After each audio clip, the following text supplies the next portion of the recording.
The evening air hung thick with humidity as Sarachan walked through the dimly lit parking garage beneath the downtown convention center.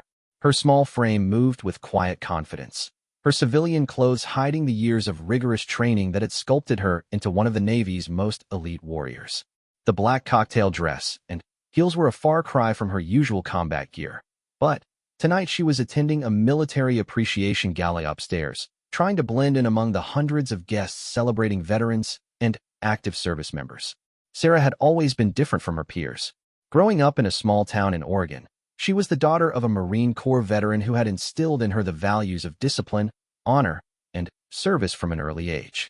Her father, James Chun, had served 3 tours in Vietnam and came home with stories that both inspired and sobered his young daughter.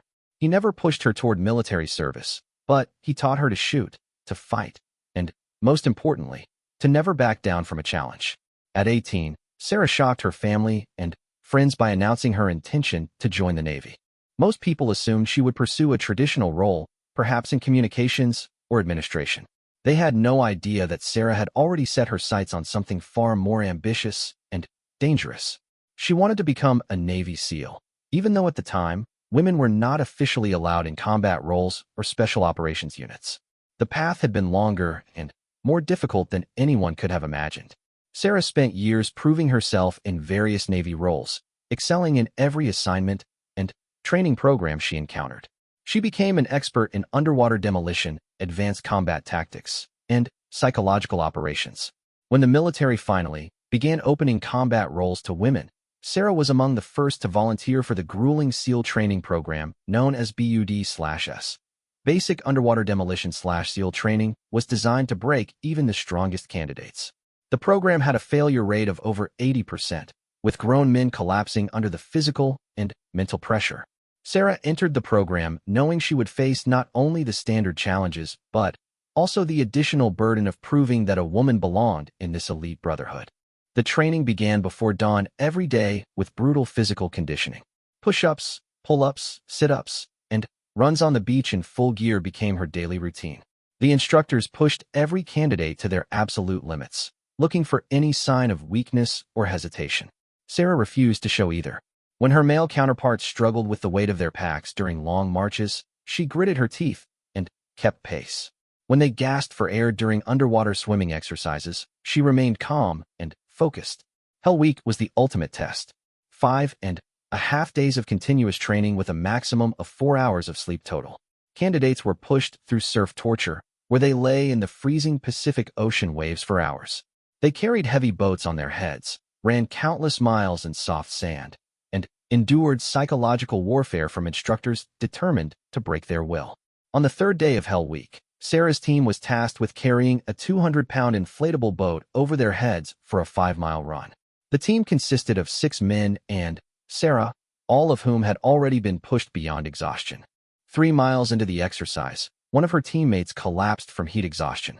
Without hesitation, Sarah took on his portion of the boat's weight while continuing to carry her own share. The instructors watched in amazement as this small woman essentially carried the weight that should have been distributed among 3 people. Her teammates later said they had never seen such raw determination and physical strength from anyone, regardless of gender. That moment became legendary in SEAL training circles, though Sarah herself never spoke about it. The psychological challenges were equally intense. Instructors used every tactic they could think of to break the candidates' mental resolve. They would wake them up with explosions and gunfire, force them to perform complex calculations while under extreme physical stress, and constantly remind them that they could quit at any time simply by ringing a brass bell 3 times. Sarah watched dozens of her fellow candidates ring that bell and walk away. Each time, the instructors would gather the remaining candidates and remind them how easy it would be to join their former teammates. The pressure was immense, and Sarah often found herself questioning whether she had what it took to continue. But every time doubt crept in, she remembered her father's words about never backing down from a challenge. The underwater training was particularly challenging for Sarah. While she was an excellent swimmer, the physical demands of carrying heavy equipment underwater while holding her breath pushed her to her absolute limits. During one exercise, candidates were required to swim underwater for 50 meters while carrying a 40-pound weight. Sarah had attempted the exercise twice and failed both times, coming up for air just short of the finish line. On her third attempt, Sarah knew she was running out of chances. The instructors made it clear that another failure would likely result in her dismissal from the program. As she slipped into the pool with the weight, she focused her mind on a technique her father had taught her years earlier about visualizing success. She imagined herself completing the swim, touching the wall at the far end of the pool, and proving once again that she belonged in this elite group. The swim seemed to last forever. Her lungs burned for oxygen, her muscles screamed in protest, and her vision began to blur around the edges. But Sarah forced herself to continue, stroke after stroke, kick after kick, until finally, her hand touched the concrete wall at the end of the pool. She had not only completed the distance, but had done so faster than half of her male counterparts. The weapons training phase of BUD/S introduced Sarah to a level of marksmanship she had never experienced before. While she had learned to shoot from her father, SEAL weapons training was on an entirely different level. Candidates learned to use everything from standard rifles and pistols to specialized sniper systems and explosive devices. Sarah discovered she had a natural talent for precision shooting, often outperforming instructors with years of experience. During one memorable exercise, candidates were required to hit targets at various distances while under simulated combat stress. The instructors used loud noises, smoke, and time pressure to replicate battlefield conditions. Sarah not only hit every target but did so with a level of accuracy that impressed even the most seasoned instructors. Word of her shooting skills spread throughout the training facility, earning her respect from both peers and instructors. The leadership challenges were perhaps the most difficult aspect of training for Sarah. SEAL teams operate on trust and mutual respect, and she knew that her teammates needed to believe she could lead them in life-or-death situations. The instructors regularly rotated leadership roles among the candidates, giving everyone a chance to prove their ability to make quick decisions under pressure. During one particularly challenging exercise, Sarah was assigned to lead her team through a simulated hostage rescue mission. The scenario involved infiltrating a building, neutralizing multiple targets, and extracting friendly personnel without casualties. The team had practiced similar exercises dozens of times, but this was the first time Sarah had been given command of the operation. As her team approached the target building, Sarah quickly assessed the situation and identified several potential entry points. She assigned specific roles to each team member, ensuring that their individual strengths were utilized effectively. The mission required split-second timing and absolute trust in each other's abilities. The exercise began with Sarah's team moving silently through the building's lower level. They encountered their first simulated enemy position within minutes, and Sarah's quick thinking allowed them to neutralize the threat without alerting other defenders. As they moved deeper into the building, the scenarios became increasingly complex, requiring constant adaptation and communication. Near the end of the exercise, Sarah's team found themselves in a situation where they had to choose between two potential courses of action. They could take the safer route, which would likely result in mission success, but might allow some simulated enemies to escape. Or they could take a more aggressive approach that would guarantee complete mission success, but would put the team at greater risk. Sarah made the decision to take the more aggressive route. She positioned her team members strategically and coordinated a simultaneous assault on multiple positions. The exercise concluded with complete mission success and 0 friendly casualties. The instructors later commented that Sarah's decision-making under pressure and her ability to inspire confidence in her teammates were among the best they had seen from any candidate. As the training program neared its end, Sarah realized she had not only survived but had excelled in ways that surprised even herself. She had proven that physical strength, while important, was not the only factor that determined success in special operations. Her mental toughness, tactical intelligence, and ability to work effectively with others had set her apart from many candidates who appeared more physically imposing. The final phase of training involved a comprehensive evaluation that tested everything the candidates had learned over the previous months. Sarah approached this final test with confidence born from months of pushing herself beyond what she had thought possible. She had transformed from a young woman with a dream into a highly trained special operations warrior ready to serve her country in the most dangerous assignments the military could offer. The graduation ceremony was attended by family members, military leadership, and media representatives who wanted to document this historic moment. Sarah's father sat in the front row, his eyes filled with pride as he watched his daughter receive her SEAL Trident pin. She had become one of the first women to successfully complete the program, opening doors for future generations of female special operations personnel. Following graduation, Sarah was assigned to SEAL Team 7, based in Coronado, California. Her new teammates were initially skeptical about working with a female operator, but their doubts quickly evaporated as Sarah proved herself in training exercises and, eventually, in real-world operations. She participated in missions across multiple theaters of operation, earning commendations for bravery and tactical excellence. Over the next several years, Sarah deployed to various locations around the world, conducting classified operations that ranged from direct action raids to complex intelligence-gathering missions.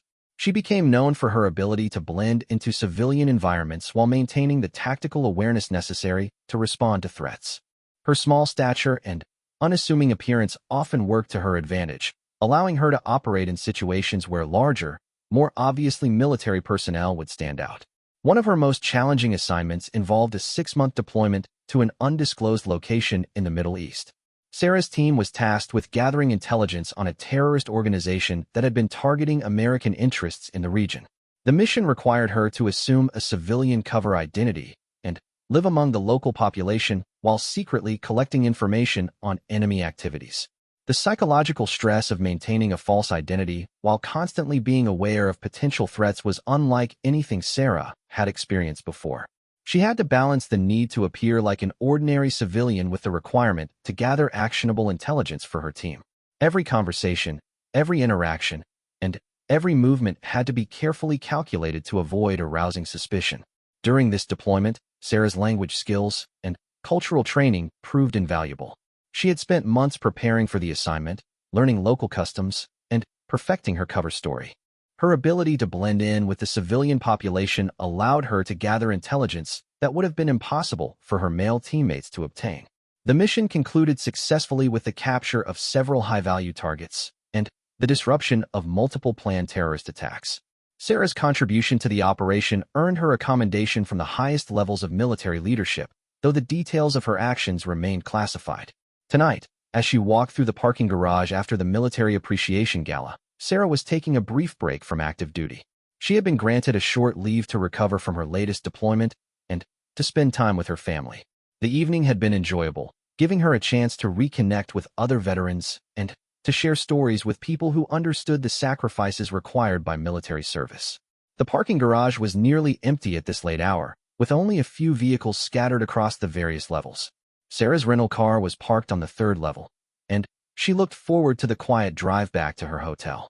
The formal event had been a pleasant change of pace, but she was ready to get out of the uncomfortable dress and heels and into something more practical.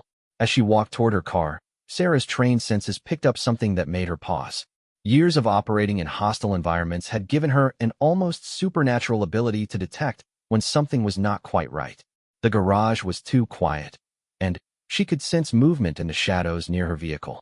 Her training immediately kicked in, and Sarah began assessing the situation while continuing to walk naturally toward her car. She counted at least 4 figures positioned around her vehicle, and their body language suggested they were not there by coincidence. Without changing her pace or giving any indication that she had noticed them, Sarah began mentally preparing for what appeared to be an imminent confrontation.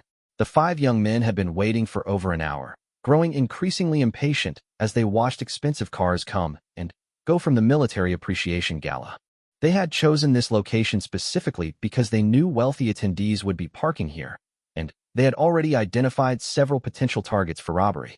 When they saw Sarah approaching alone, wearing an expensive-looking dress and jewelry, they thought they had found the perfect victim. Her small size and apparent vulnerability made her seem like an easy target for their planned mugging. They had no idea that they were about to encounter one of the most highly trained warriors in the United States military. Sarah continued walking toward her car, her mind racing through potential responses to the developing threat. She could see the men beginning to move from their concealed positions, and she knew she had only seconds before the confrontation would begin. Her years of training had prepared her for exactly this type of situation, though she had never imagined she would need to use those skills while wearing a cocktail dress and high heels. The 5 recruits emerged from the shadows with the confidence of predators who had cornered what they believed to be helpless prey. Marcus Thompson led the group, a 22-year-old college dropout who had been using these parking garage robberies to fund his gambling addiction.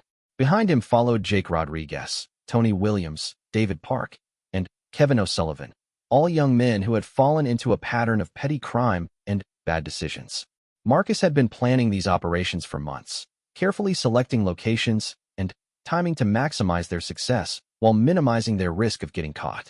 The downtown convention center parking garage had become one of his favorite hunting grounds because it offered multiple escape routes and was poorly monitored by security cameras. Tonight's Military Appreciation Gala had presented what seemed like the perfect opportunity to target wealthy attendees who might be carrying significant amounts of cash and expensive jewelry. The group had been recruited by Marcus through various means. Jake had been his roommate before they both dropped out of community college, drawn into Marcus's schemes by promises of easy money and excitement. Tony had met them at a local bar where Marcus frequently bragged about his exploits, eventually convincing the impressionable young man to join their crew. David and Kevin were brothers who had gotten involved after their family's financial situation became desperate following their father's job loss. None of them had any real criminal experience beyond these parking garage robberies. They had successfully targeted a dozen victims over the past 3 months, typically choosing elderly or obviously vulnerable individuals who would be unlikely to resist their demands. Their method was simple but effective: surround the target, demand money and valuables while making verbal threats, and disappear quickly before security or police could respond. Marcus had established himself as the leader through a combination of charisma and intimidation. He was the largest of the group, standing over 6 feet tall with a muscular build developed through years of high school football before his grades made him ineligible to continue playing. His aggressive personality and willingness to escalate situations had made the others defer to his judgment, even when they had doubts about their activities. Jake Rodriguez was the most reluctant member of the group.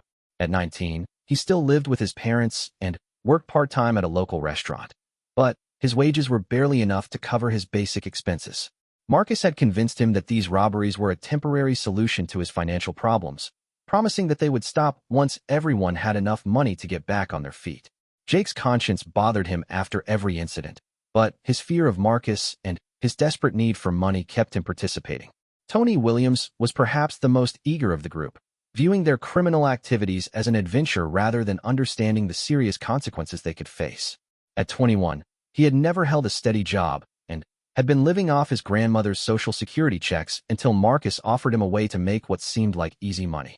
Tony's lack of understanding about the legal system meant he had no real appreciation for how much trouble they could get into if caught. The Park brothers, David and Kevin, were motivated primarily by their family's financial crisis. Their father had been laid off from his factory job 6 months earlier, and their mother's part-time work was not enough to cover their mortgage payments and other expenses. David, the older brother at 23, had convinced his 20-year-old brother Kevin to join Marcus's crew as a way to help their family avoid losing their home. Tonight had started like all their previous operations. They had arrived at the parking garage early, identifying potential escape routes and positioning themselves to observe the coming and going of gala attendees. They had watched several promising targets, but had hesitated to act because the individuals were either with companions or appeared too alert and physically capable to make safe targets. When Sarah appeared, walking alone and appearing to be focused on her phone, Marcus immediately signaled to the others that she would be their target for the evening. Her expensive dress and jewelry suggested she would have valuable items worth stealing, and her small stature made her appear vulnerable to their intimidation tactics. As they moved into position around Sarah's car, each member of the group felt the familiar mixture of adrenaline and nervousness that accompanied their criminal activities. Marcus positioned himself directly behind Sarah's vehicle, planning to approach her from the rear as she reached for her car door. Jake and Tony moved to flank her from either side, while David and Kevin positioned themselves to block potential escape routes. The plan was simple and had worked effectively in their previous robberies. They would surround their target, with Marcus taking the lead and making demands while the others provided intimidation through their presence and numbers. Most victims had immediately complied with their demands, handing over purses, jewelry, and cash without resistance. The few who had initially hesitated had quickly changed their minds when faced with 5 aggressive young men. Sarah was acutely aware of their movements as she continued walking toward her car. Her combat training had taught her to maintain situational awareness at all times, and she had been tracking the positions of potential threats from the moment she entered the parking garage. The men's attempt at stealth was amateur at best, and their positioning revealed their intentions clearly to someone with her level of training and experience. As she approached her vehicle, Sarah quickly assessed the tactical situation developing around her. 5 opponents arranged in a rough semicircle, with limited lighting and multiple concrete pillars that could provide both cover and concealment. Her high heels would limit her mobility, and her dress would restrict her range of motion, but years of training in various conditions had prepared her to adapt to unexpected circumstances. The confined space of the parking garage would actually work to her advantage in some ways. The concrete pillars and parked cars would limit the attacker's ability to coordinate their movements, and the enclosed environment would make it difficult for them to escape if the situation turned against them. Sarah's training had included extensive practice in close-quarters combat, and she was confident in her ability to handle multiple opponents even under these suboptimal conditions. Marcus made the first move, stepping out from behind Sarah's car as she reached for her keys. His size and aggressive demeanor had intimidated every previous victim, and he expected this encounter to follow the same pattern as all the others. He moved with the swagger of someone who had never faced serious resistance, completely unaware that he was about to encounter a level of combat training that few civilians ever experience. "Hold up there, lady," Marcus called out, his voice carrying the false confidence he used to mask his own nervousness. "We need to have a little conversation with you." The other 4 recruits emerged from their positions, moving to surround Sarah as they had practiced during their previous operations. Jake approached from her left side, while Tony came from her right, both trying to look intimidating despite their obvious inexperience with confrontation. The Park brothers moved to block the aisles between parked cars, cutting off potential escape routes as Marcus had instructed them. Sarah stopped walking and slowly turned to face Marcus, her expression remaining calm despite the obvious threat developing around her. Years of combat experience had taught her the importance of controlling her emotions and maintaining clear thinking during dangerous situations. She quickly cataloged the positions and apparent capabilities of each attacker, looking for weaknesses she could exploit if the situation escalated to violence. "I think you gentlemen have made a mistake," Sarah said quietly, her voice steady and controlled. "You should reconsider whatever you're planning and walk away while you still can." Marcus laughed at what he perceived as empty bravado from someone who was clearly outnumbered and outmatched. In his experience, victims either immediately complied with demands or made desperate attempts to negotiate their way out of trouble. Sarah's calm demeanor was unusual, but he attributed it to shock rather than confidence in her ability to handle the situation. "The only mistake here would be you not cooperating," Marcus replied, taking a step closer to Sarah. "This can go easy or hard, depending on how smart you want to be about it." Jake felt increasingly uncomfortable with the situation as he watched Sarah's reaction to their threats. Unlike their previous victims, she showed no signs of fear or panic. Her posture remained relaxed, and her eyes moved constantly between the 5 attackers as if she was evaluating them rather than being intimidated by them. Something about her demeanor suggested that she was not the helpless victim they had expected to encounter. Tony was growing impatient with what he saw as unnecessary conversation. In his view, they should simply make their demands and take whatever valuables the woman had before leaving the scene quickly. He had never understood Marcus's tendency to engage in dialogue with their victims, preferring to get in and out as fast as possible to minimize their exposure to potential witnesses or security patrols.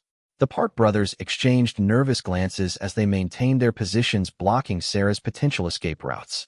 Both men were beginning to sense that something was different about this encounter compared to their previous robberies. The woman's lack of visible fear was unsettling, and her apparent confidence suggested that she might have resources or training they had not anticipated.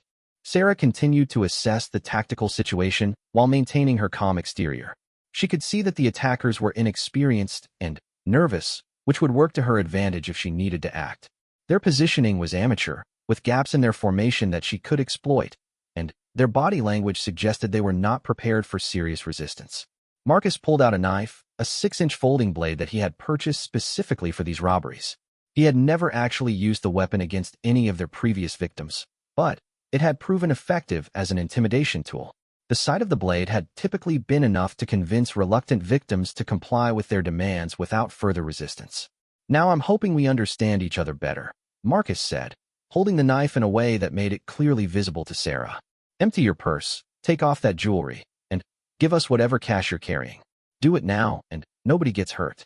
The appearance of the knife changed the dynamic of the situation significantly. Sarah's training kicked into high gear as she recognized that the encounter had escalated from robbery to potential assault with a deadly weapon. Her years of combat experience had taught her that once weapons appeared, the situation could deteriorate rapidly and violently. Sarah's mind raced through the various response options available to her. She could comply with their demands and hope they would leave her alone after taking her valuables, but her training and experience suggested that showing weakness to armed attackers often led to escalation rather than resolution. She could attempt to de-escalate the situation through conversation, but the appearance of the knife indicated that the leader of the group was prepared to use violence to achieve his goals. The third option was to take immediate action to neutralize the threat before it could develop further. Sarah's training had taught her that in situations involving multiple armed attackers, decisive action was often the best strategy for survival. The longer she waited, the more likely it became that the attackers would coordinate their movements and limit her options for escape or resistance. Jake watched nervously as Marcus brandished the knife, feeling increasingly uncomfortable with how the situation was developing. He had joined the group primarily because he needed money, not because he had any desire to hurt innocent people. The sight of the weapon made the potential consequences of their actions more real and more frightening than he had previously considered. Tony felt a surge of excitement as he watched Marcus take control of the situation with the knife. In his mind, this was the kind of dramatic moment that made their criminal activities feel like scenes from the action movies he enjoyed watching. He failed to understand the serious legal and moral implications of what they were doing, viewing it instead as an adventure or game. David Park was beginning to regret his decision to involve his younger brother in their criminal activities. The appearance of the knife suggested that Marcus was prepared to escalate the situation beyond simple theft, and David realized that they could all face serious criminal charges if anyone was injured during the robbery. His primary concern was protecting Kevin, who was the youngest member of their group and the most likely to panic if violence erupted. Kevin Park was fighting the urge to run away from the developing confrontation. At 20 years old, he was the youngest and most inexperienced member of the group, and he was beginning to understand that they might be getting involved in something far more serious than he had originally thought. The woman's strange lack of fear and Marcus's display of the knife were combining to create a sense of impending disaster that Kevin could not shake. Sarah made her decision quickly and decisively. Years of combat training had taught her to trust her instincts when faced with dangerous situations, and every instinct she possessed was telling her that these attackers would not be satisfied with simply taking her valuables. The leader's body language and the way he handled the knife suggested he was prepared to use violence, and Sarah was not willing to become a victim when she had the skills and training to defend herself. She also recognized that allowing these criminals to succeed in their robbery would only encourage them to target other innocent victims in the future. As a sworn defender of American citizens, Sarah felt a moral obligation to prevent these men from continuing their criminal activities and potentially hurting other people. The parking garage fell silent except for the distant sound of traffic from the street above. The 5 recruits waited for Sarah to comply with their demands, confident that the combination of their numbers and the visible weapon would be enough to overcome any resistance she might consider. They had no idea that they were about to encounter a level of combat training and experience that would change their lives forever.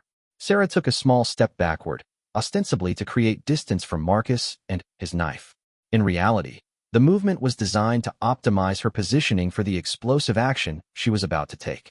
Her years of training had taught her the importance of proper spacing and timing when facing multiple opponents, and she needed every advantage she could create. Marcus interpreted Sarah's backward step as a sign that their intimidation tactics were working. In his experience, victims who began backing away were preparing to comply with demands rather than resist.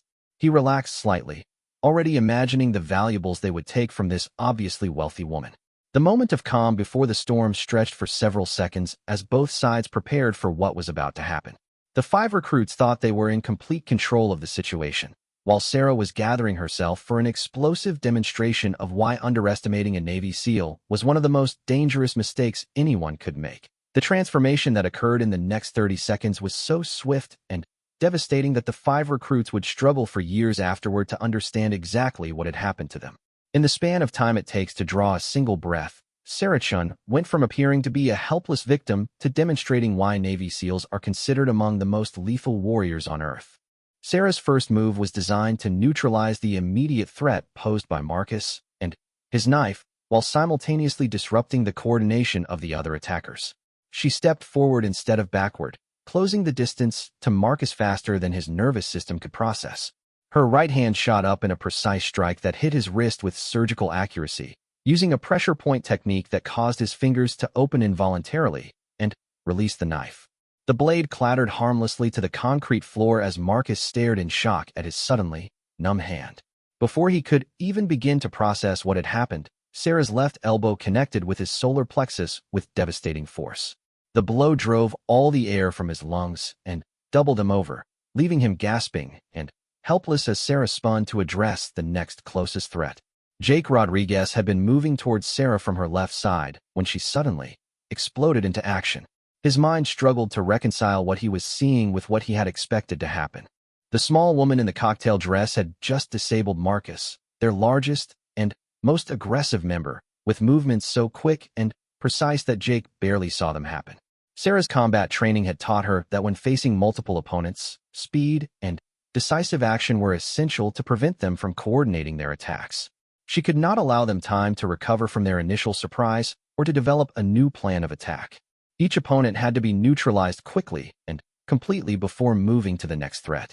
Her next target was Jake, who was close enough to pose an immediate danger, but still off balance from witnessing Marcus's sudden defeat. Sarah grabbed Jake's outstretched arm and used his own momentum against him, executing a perfect hip throw that sent him crashing into a concrete pillar with bone-jarring force. The impact knocked him unconscious instantly, and he crumpled to the ground in a motionless heap. Tony Williams had been approaching from Sarah's right side when the violence erupted. His mind reeled as he watched Marcus and Jake go down in rapid succession, unable to comprehend how one small woman could move so quickly and efficiently against multiple attackers.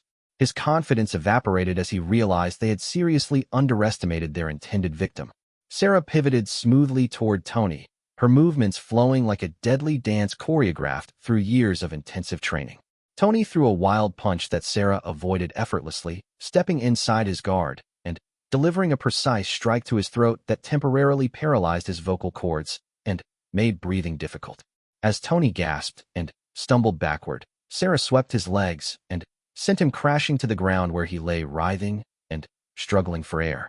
The Park brothers had been positioned to block Sarah's escape routes, but they found themselves frozen in shock as they watched their companions fall one by one. David Park, the older brother, had some experience with street fighting from his high school years, but nothing had prepared him for the clinical efficiency with which this woman was dismantling their group. David tried to rush Sarah while her back was turned toward Tony, hoping to tackle her to the ground where his size advantage might make a difference. Sarah sensed his approach without even looking, her peripheral vision and combat instincts alerting her to the incoming threat.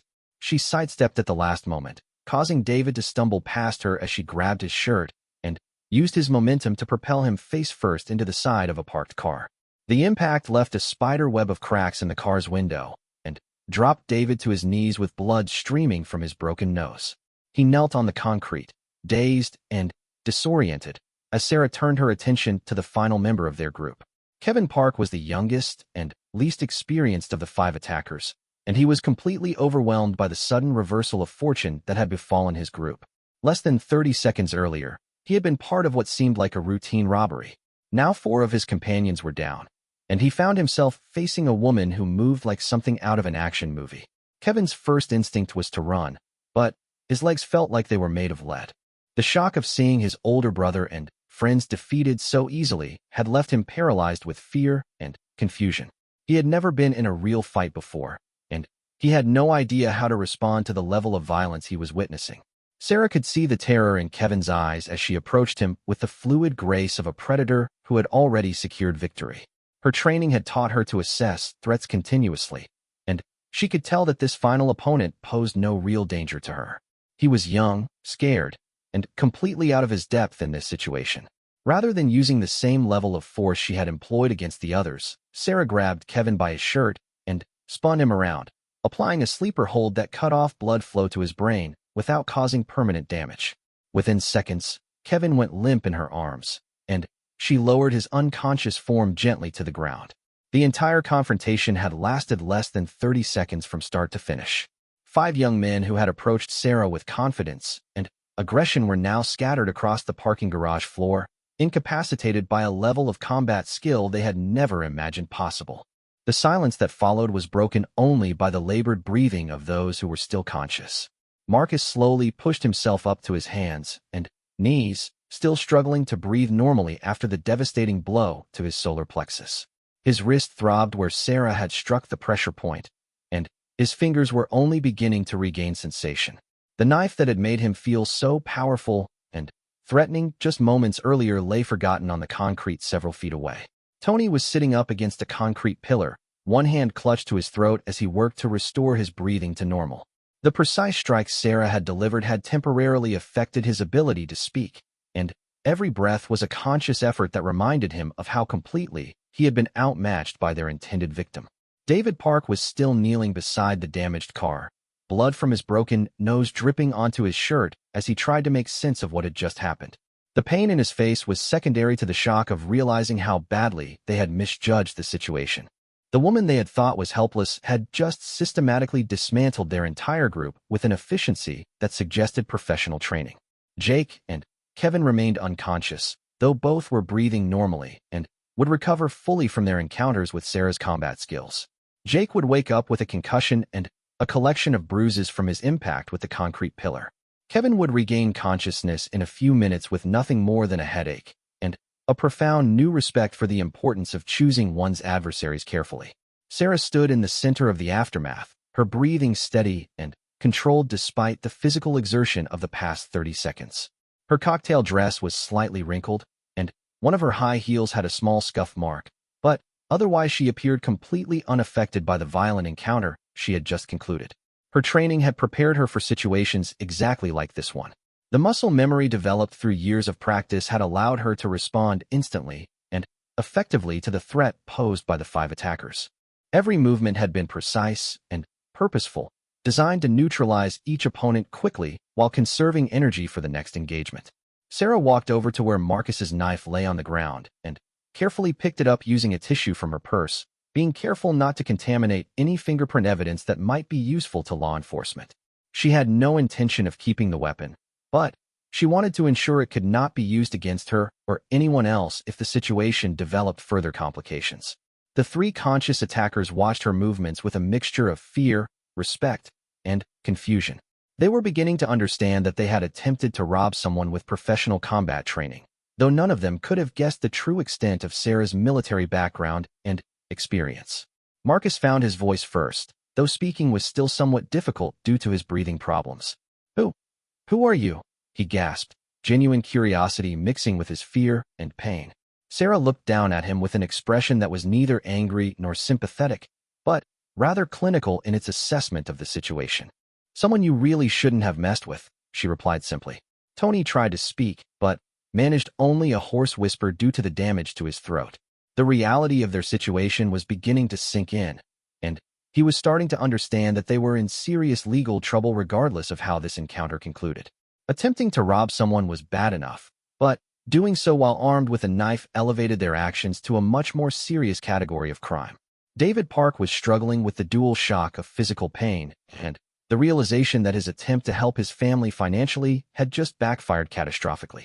Not only had they failed to obtain any money from their intended victim, but they now faced the possibility of arrest and prosecution for armed robbery. The consequences could include prison time that would make his family's financial situation even worse. Sarah pulled her cell phone from her purse and began dialing 911, keeping one eye on the 3 conscious attackers while she waited for the call to connect. Her combat training had taught her the importance of securing a situation completely before considering it resolved, and she wanted police officers on the scene to ensure that none of the attackers could pose a future threat. 911, what's your emergency? Came the voice of the dispatcher. This is Sarah Chun. I'm in the parking garage beneath the downtown convention center, 3rd level. 5 men just attempted to rob me at knife point. The situation is under control, but I need police and medical assistance for the suspects. The dispatcher's training kicked in immediately upon hearing the unusual nature of the call. Most robbery reports came from victims who were calling for help during or after being victimized. A call from someone reporting that they had successfully defended themselves against 5 armed attackers was highly unusual and suggested a situation that might require special attention. "Ma'am, are you injured? Do you need medical attention?" the dispatcher asked. "I'm fine," Sarah replied. 2 of the suspects are unconscious but breathing normally. The other 3 are conscious but may need medical evaluation. I'll remain on the scene until officers arrive. Marcus listened to this conversation with growing dread as the reality of their situation became clear. They had not only failed in their robbery attempt but had assaulted someone who was obviously capable of defending herself and was now cooperating fully with law enforcement. Their criminal enterprise was about to come to a very abrupt and costly conclusion. Tony was beginning to regain some of his ability to speak, though his voice remained hoarse and painful. "Please," he whispered to Sarah, "we're sorry. We didn't know. We didn't mean for this to happen." Sarah looked at him with an expression that suggested she was evaluating his sincerity while also considering the broader implications of the situation. "You didn't mean to commit armed robbery?" she asked. "You just accidentally surrounded me with a knife and demanded my money and jewelry?" The question highlighted the absurdity of Tony's attempt at an apology, and he fell silent as he realized there was no way to explain away their actions or make them seem less serious than they actually were. They had made a conscious decision to commit a violent crime, and the fact that it had gone badly for them did not change the nature of what they had attempted to do. David Park was coming to terms with the fact that his decision to involve his younger brother in their criminal activities had resulted in disaster for both of them. Kevin was still unconscious, but when he woke up he would face the same legal consequences as the rest of the group. The family financial crisis that had motivated their participation in Marcus's robbery scheme was about to become much worse due to legal fees and potential incarceration. Jake began to regain consciousness, though he remained disoriented and confused about where he was and what had happened. The last thing he remembered clearly was approaching the woman they intended to rob. Everything after that was a blur of pain and confusion that left him struggling to piece together recent events. Sarah continued to monitor all 5 attackers while waiting for police to arrive. Her training had taught her that dangerous situations were not truly resolved until proper authorities were on the scene and all potential threats had been neutralized. Even unconscious or injured suspects could potentially recover and pose renewed threats if not properly secured. The sound of approaching sirens could be heard echoing through the parking garage as multiple police units responded to the dispatcher's call. Sarah knew that the next phase of this encounter would involve detailed questioning, evidence collection, and probably several hours of administrative procedures as law enforcement processed the scene and the suspects. Marcus made one final attempt to appeal to Sarah's sympathy, hoping to convince her to let them leave before police arrived. "Look, we're sorry this happened. We made a mistake, okay? Can't we just forget this whole thing and go our separate ways?" Sarah's response was immediate and unambiguous. "You pointed a knife at me and demanded my money. That's not a mistake. That's armed robbery. You'll have a chance to explain yourselves to a judge." The finality in her tone made it clear that she had no intention of allowing them to escape the consequences of their actions. Sarah had spent years serving her country and protecting innocent people from exactly the kind of threats these 5 men represented. She was not about to let them walk away to potentially victimize someone else who might not be as capable of defending themselves. The first police car pulled into the parking garage with its emergency lights flashing, followed quickly by 2 more units and an ambulance. Sarah remained calm and cooperative as officers approached the scene, ready to provide a detailed account of what had transpired and to assist with the investigation that would follow. Officer Maria Santos was the first to reach the scene, her hand resting cautiously on her service weapon as she assessed the unusual situation before her. In her 12 years with the police department, she had responded to countless robbery calls, but she had never encountered a scene where the intended victim had successfully defended herself against 5 armed attackers. The sight of multiple suspects scattered across the parking garage floor while a well-dressed woman stood calmly nearby was unlike anything in her experience. Sarah raised her hand slightly to show she was unarmed and posed no threat to the arriving officers. Her military training had taught her the importance of proper protocol when interacting with law enforcement, especially in situations involving violence and potential confusion about who was responsible for what actions. "Officer, I'm Sarah Chun. I made the 911 call," she said clearly, her voice carrying the calm authority that came from years of military service. 5 men attempted to rob me at knife point approximately 10 minutes ago. I defended myself, and all 5 suspects are accounted for. Officer Santos quickly scanned the scene, noting the positions of the 5 young men and assessing their apparent conditions. 2 were clearly unconscious but breathing, while the other 3 were sitting or kneeling in obvious distress. The woman who claimed to be the victim appeared completely uninjured and remarkably composed for someone who had allegedly just fought off multiple attackers. "Ma'am, I need you to step over here while my colleagues secure the scene," Officer Santos said, gesturing toward a position away from the suspects. "We'll need to get a detailed statement from you about what happened." Additional officers were spreading out to check on each of the suspects and secure any evidence. Officer Tom Bradley approached Marcus, who was still struggling with breathing difficulties and numbness in his hand. The knife was photographed in place before being carefully collected as evidence, along with any other items that might be relevant to the investigation. Detective Lieutenant Frank Morrison arrived as the scene was being secured, bringing with him the experience of 30 years in law enforcement and a reputation for handling unusual cases with thoroughness and objectivity. The dispatcher had briefed him during his drive to the scene about the unusual nature of the call, and he was prepared for a situation that might be more complex than a typical robbery attempt. Lieutenant Morrison approached Sarah with the professional demeanor of someone who had interviewed thousands of witnesses and victims over the course of his career. However, something about her bearing and the way she presented herself suggested to him that she was not a typical civilian who had been victimized by crime. "Ms. Chun, I'm Lieutenant Morrison. I understand you were the victim of an attempted robbery here tonight.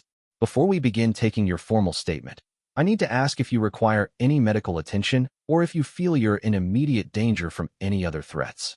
Sarah shook her head. "I'm not injured, and I don't believe there are any other threats in the area.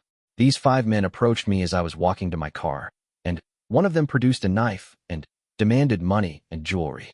I defended myself using techniques I learned in the military." The mention of military training caught Lieutenant Morrison's attention immediately. It would explain how one person could successfully defend against 5 attackers, and it would also influence how the investigation proceeded. Military personnel often had specialized training that could be relevant to both the incident itself and to understanding the appropriate level of force used in self-defense. "What branch of the military, Ms. Chun?" the lieutenant asked. "Navy," Sarah replied, without elaborating on her specific role or training. Her security clearance and the classified nature of much of her work meant that she needed to be careful about how much information she provided, even to law enforcement officers conducting a legitimate investigation. Paramedics had arrived and were evaluating the conditions of the 5 suspects. Jake Rodriguez had regained consciousness, but was showing signs of concussion from his impact with the concrete pillar. Kevin Park was also awake, but disoriented and complaining of a headache from the sleeper hold Sarah had applied. The other 3 were conscious, but in various states of pain and distress from their encounters with Sarah's combat skills. Marcus Thompson was proving to be the most talkative of the group as paramedics examined his injured wrist and checked his breathing. His natural tendency toward leadership was asserting itself even in defeat, and he seemed compelled to explain their actions to anyone who would listen. "Look, this is all a big misunderstanding," Marcus told Officer Bradley. "We weren't really going to hurt anybody. We just needed some money, and we thought she looked like she could afford to help us out." Officer Bradley had heard similar explanations from countless suspects over the years, and he was not impressed by Marcus's attempt to minimize the seriousness of their actions. "You approached a woman with a knife and demanded money.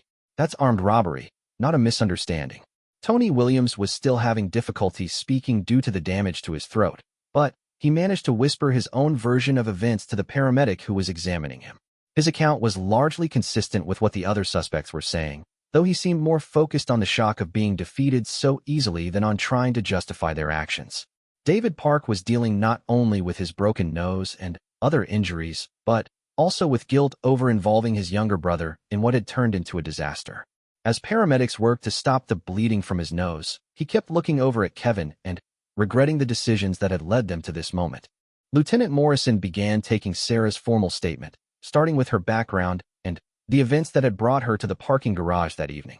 Sarah provided a clear and detailed account of the military appreciation gala she had attended and her reason for being in the parking garage at that time of night. As I was walking toward my car, I became aware of movement in the shadows near my vehicle, Sarah explained. My training taught me to be alert for potential threats, and the positioning and behavior of these individuals suggested they were planning to confront me. The lieutenant took careful notes as Sarah described the sequence of events, from the initial approach by the suspects through the moment when she called 911. Her account was precise and methodical, with specific details about times, positions, and actions that suggested someone with extensive experience in documenting tactical situations. When the leader of the group produced the knife, I assessed the threat level as serious enough to warrant defensive action, Sarah continued. Based on their positioning and statements, I believe they intended to commit armed robbery and potentially assault me if I resisted their demands. Detective Morrison had investigated hundreds of self-defense cases during his career, and he was familiar with the legal standards that applied to the use of force in such situations. Sarah's account suggested that she had faced imminent danger from multiple armed attackers, which would generally justify significant defensive measures under both state and federal law. Can you describe the specific techniques you used to defend yourself? The lieutenant asked. I need to understand the level of force employed and whether it was appropriate to the threat you faced. Sarah provided a clinical description of her actions, explaining each technique in terms that would be understandable to someone without military training while being careful not to reveal classified methods or capabilities. She emphasized that each action was designed to neutralize immediate threats with the minimum force necessary to ensure her safety. My training emphasized the importance of ending dangerous confrontations quickly and decisively, Sarah explained. I used techniques specifically designed to incapacitate attackers without causing permanent injury or death. The physical evidence at the scene supported Sarah's account of events. The positions where the suspects were found were consistent with her description of the confrontation, and the injuries sustained by each attacker matched the techniques she described using against them. The knife was found where Sarah said Marcus had dropped it, and there were no signs that any excessive force had been used. Officer Santos interviewed each of the suspects separately as they received medical attention, looking for inconsistencies in their stories or evidence that might contradict Sarah's account. However, all 5 men provided essentially the same version of events, acknowledging that they had approached Sarah with the intention of robbing her and that she had successfully defended herself. Marcus's attempt to portray their actions as something less than serious criminal conduct was undermined by his own description of producing a knife and making explicit demands for money and jewelry. His claim that they never intended to hurt anyone was difficult to reconcile with his decision to arm himself with a weapon and use it to threaten their intended victim. Jake Rodriguez was the most forthcoming about their criminal activities, providing details about their previous robberies and explaining how Marcus had recruited him and the others for these operations. His cooperation with investigators was motivated partly by guilt over his participation and partly by a desire to minimize his legal exposure by being helpful to law enforcement. The Park brothers were devastated by the realization that their attempt to help their family financially had resulted in serious criminal charges that would likely make their situation much worse. David, as the older brother, was particularly distressed by his role in convincing Kevin to participate in Marcus's criminal enterprise. Tony Williams remained largely silent during his interview, partly due to his injured throat and partly because he was beginning to understand the serious legal consequences he was facing. His romantic notions about their criminal activities had been thoroughly shattered by the reality of being easily defeated and then arrested. Lieutenant Morrison consulted with the district attorney's office about the appropriate charges to file against the 5 suspects. Armed robbery carried serious penalties under state law, and the fact that they had operated as a group over several months suggested a pattern of criminal behavior that warranted aggressive prosecution. Sarah's self-defense actions were clearly justified under the circumstances, and Lieutenant Morrison saw no reason to question her account of events or to consider any charges against her. She had been the victim of an attempted armed robbery and had used reasonable force to defend herself against multiple attackers. The investigation also revealed the extent of the group's previous criminal activities through interviews with the suspects and a review of unsolved robbery cases in the area. Marcus Thompson's gang had been responsible for at least 12 similar incidents over the past 3 months, targeting vulnerable individuals in parking garages and other isolated locations throughout the city. As the evening progressed, the 5 suspects were transported to the hospital for medical evaluation and treatment before being formally booked into the county jail. Their injuries were all minor and would heal completely within a few weeks, though Marcus would require physical therapy for his wrist, and Tony would need to see a specialist about his throat. Sarah completed her statement and provided contact information for any follow-up questions that might arise during the investigation or prosecution of the case. Lieutenant Morrison commended her for her courage and skill in defending herself, noting that her actions had likely prevented these criminals from victimizing other innocent people in the future. The parking garage was processed as a crime scene, with officers photographing evidence, measuring distances, and documenting the positions where each suspect had been found. The investigation was thorough and professional, generating a complete record that would support the prosecution's case against the 5 attackers. News of the incident began to spread through law enforcement circles, generating interest and admiration for Sarah's successful defense against multiple armed attackers. However, Sarah made it clear that she preferred to avoid publicity and wanted to maintain her privacy regarding the specifics of her military service and training. As Sarah finally drove away from the scene several hours after the initial confrontation, she reflected on how quickly a routine evening had turned into a violent encounter that demonstrated why she had dedicated her life to serving and protecting others. The 5 young men who had tried to victimize her would now face the consequences of their choices, while she could take satisfaction in knowing that their criminal activities had been brought to an end. The case would eventually result in plea bargains for 4 of the 5 suspects, and a trial for Marcus Thompson, who maintained his innocence despite overwhelming evidence of his guilt. Sarah would testify at his trial, providing clear and compelling testimony about the attack and her response to it. The jury would deliberate for less than 2 hours before returning guilty verdicts on all charges. The incident would become a training case study at police academies and self-defense schools, illustrating the importance of situational awareness and the effectiveness of proper combat training in dangerous situations. However, Sarah's identity would be protected in these educational materials, allowing her to continue her military service without unwanted attention or publicity. In the years that followed, Sarah would occasionally encounter law enforcement officers who remembered her case and expressed their admiration for her actions that night. She would always respond graciously but briefly, preferring to let her actions speak for themselves rather than seeking recognition or praise for simply doing what her training and character had prepared her to do. The courtroom was packed 6 months later as Marcus Thompson's trial entered its final phase. The other 4 members of his criminal enterprise had already accepted plea bargains that included prison sentences ranging from 18 months to 3 years, along with restitution payments to their victims and mandatory community service.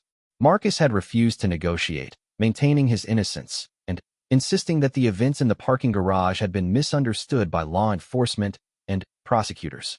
District Attorney Rebecca Martinez had personally taken charge of the prosecution, recognizing that the case had broader implications beyond the specific crimes committed that night. The successful operation of Marcus's robbery crew over several months had terrorized innocent citizens and damaged the city's reputation for public safety. She was determined to ensure that justice was served and that other potential criminals understood the serious consequences of predatory behavior. Sarah sat quietly in the witness waiting area, dressed in a conservative business suit that gave no hint of her military background or the combat skills that had ended the criminal careers of 5 young men.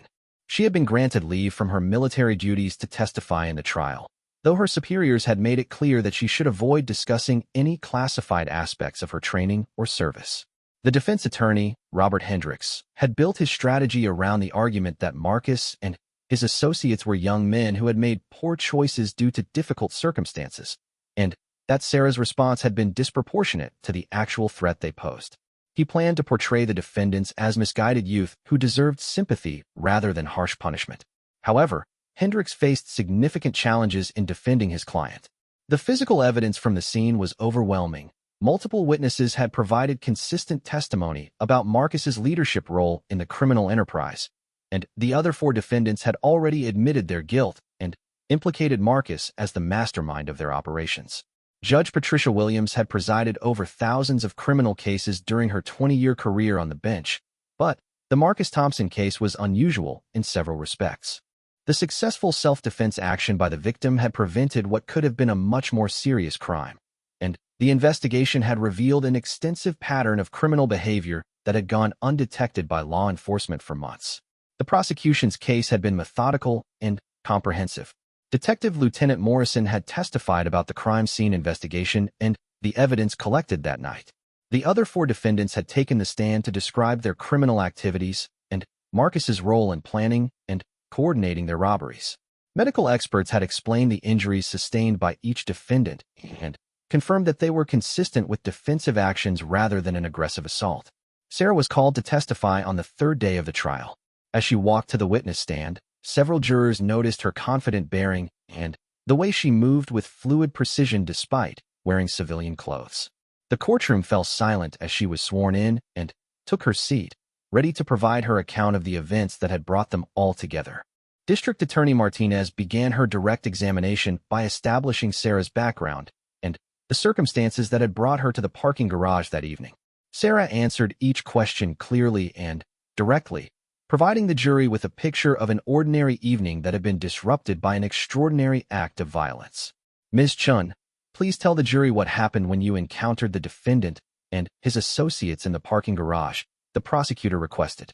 Sarah's testimony was precise and compelling as she described the systematic approach by the 5 attackers and their clear intention to commit armed robbery. She explained how her military training had allowed her to recognize the threat they posed and to respond appropriately to protect herself from serious harm. The defendant produced a knife and made explicit demands for my money and jewelry, Sarah testified. Based on their positioning, their statements, and the presence of a weapon, I believe they intended to commit armed robbery and would use violence if I resisted their demands. Defense attorney Hendricks approached his cross-examination carefully, knowing that any attempt to attack Sarah's credibility or character would likely backfire with the jury.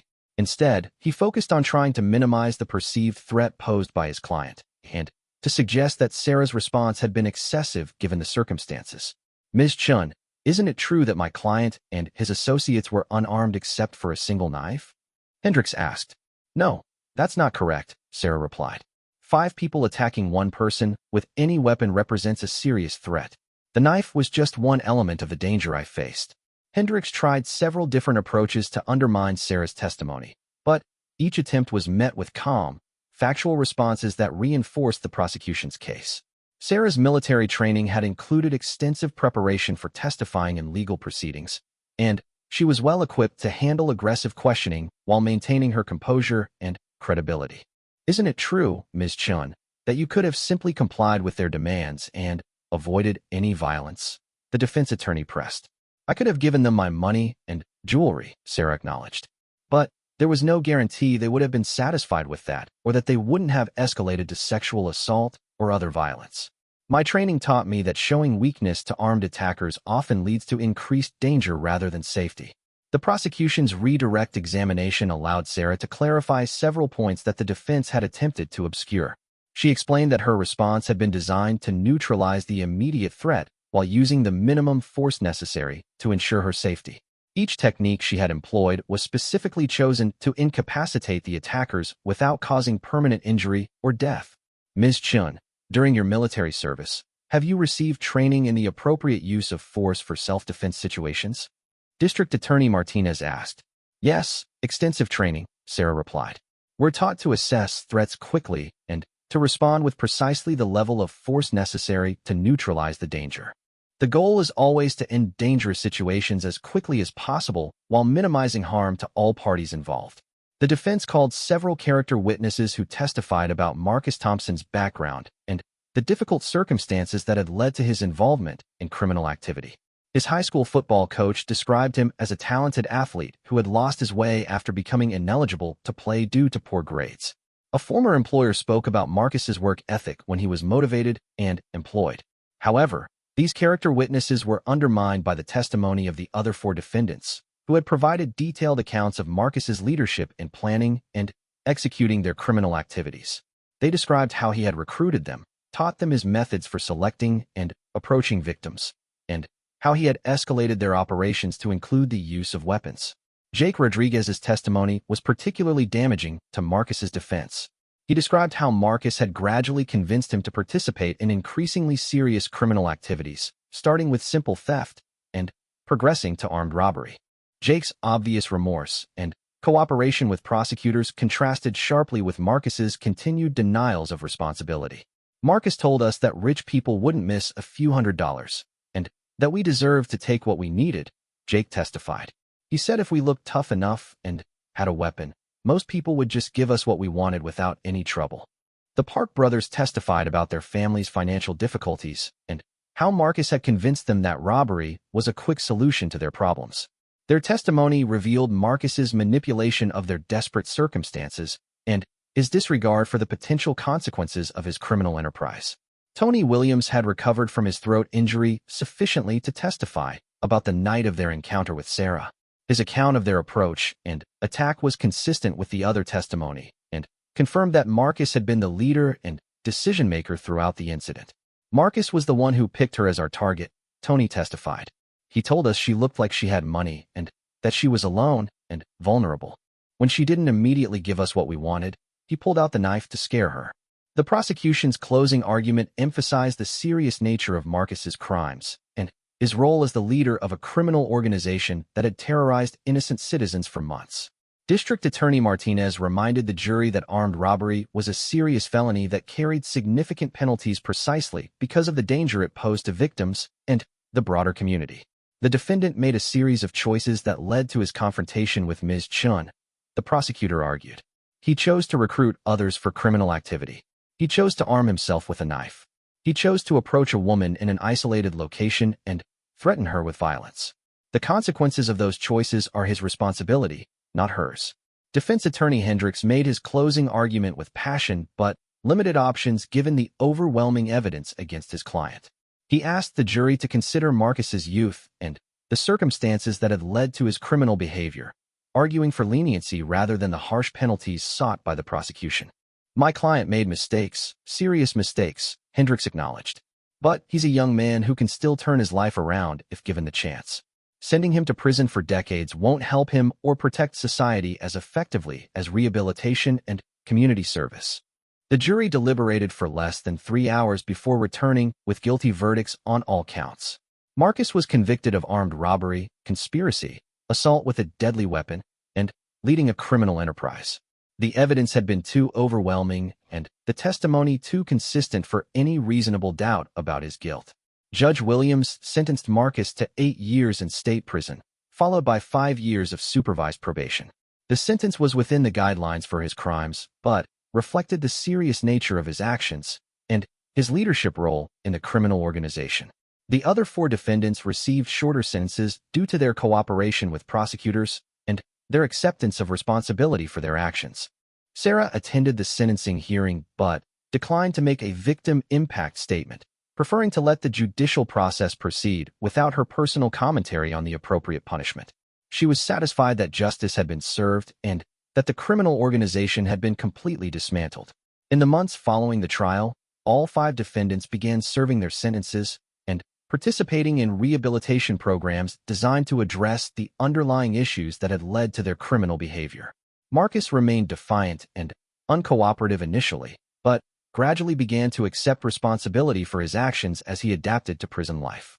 Jake Rodriguez became a model prisoner who participated actively in educational and counseling programs. His cooperation with prosecutors and genuine remorse for his actions earned him early release after serving 2/3 of his sentence.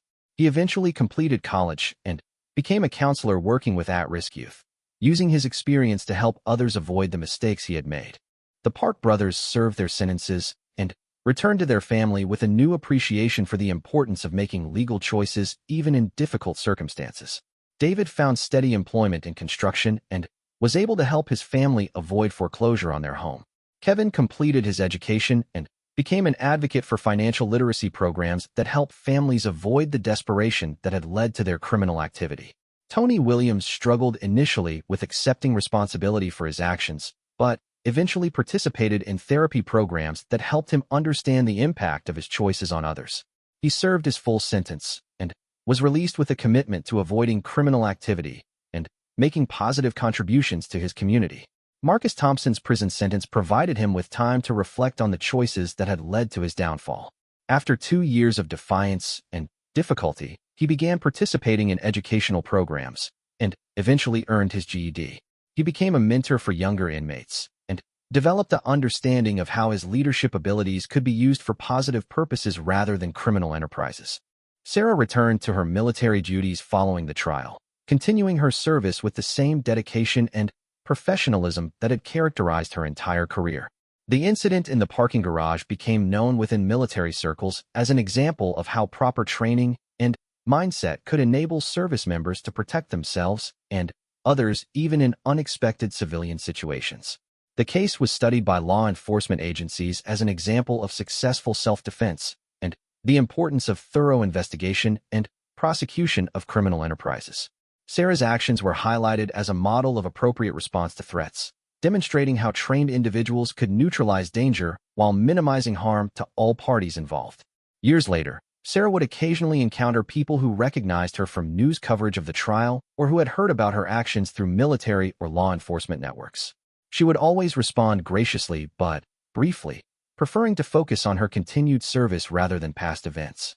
The 5 young men who had once thought they could easily victimize a woman in a parking garage had learned that appearances could be deceiving and that their victims might possess capabilities they never imagined.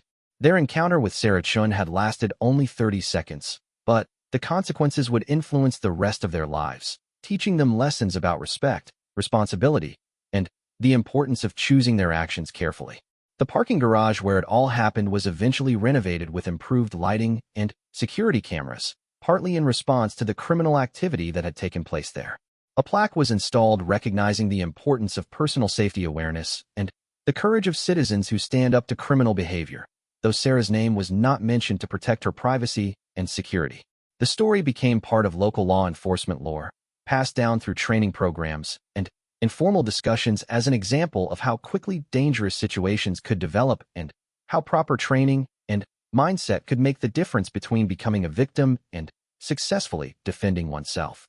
Sarah Chun had proven that 30 seconds could change everything, and that underestimating someone based on appearances was one of the most dangerous mistakes anyone could make.